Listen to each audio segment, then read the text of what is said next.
Hello everyone, this is Cameron at Groovemaster Academy along with my feline overlords. Today we're taking a look at the chord shapes for playing the chord melody to Eric Clapton's Tears in Heaven.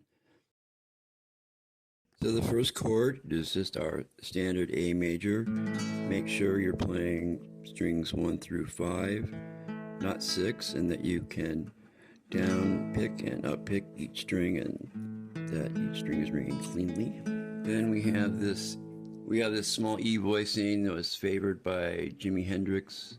Make sure that you are only playing strings 1, 2, and 3, and the melody note is going to be on string 1 when we get to the playing the melody part of this. So this is the simplest version, I think, or the easiest version of F sharp minor that will also contain the melody note that we need for this type of playing.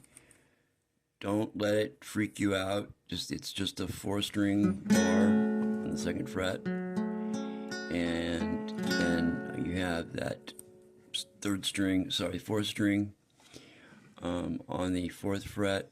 So even if your bar is a little sloppy on the 4th string, it's going to be okay because you're holding it down on the 4th fret.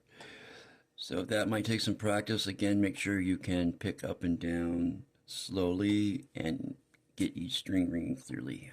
Okay, here's a fun one, almost for free. F sharp minor over E bass.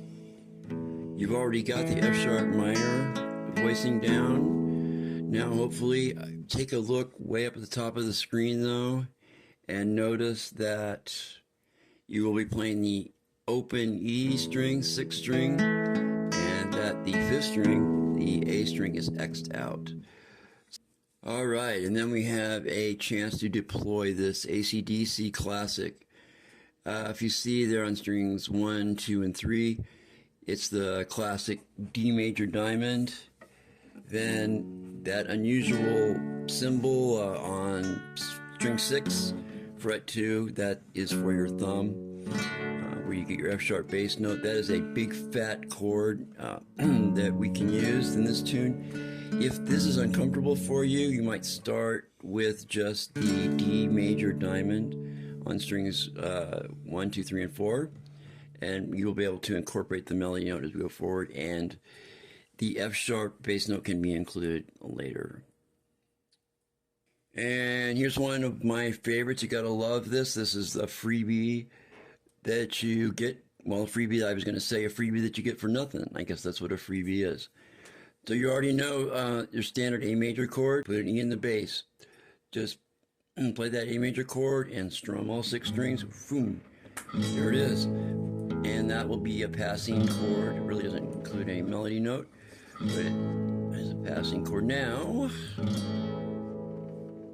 Alright, and then we're going to land a bar, a 2-string bar with your 1st finger, and it will end on a shell of a D chord. I guess technically a D5 there, and again, notice which strings are ringing, which are open. It's just a 2-string, technically a dyad, I guess. And that will take you back around to the top of the loop.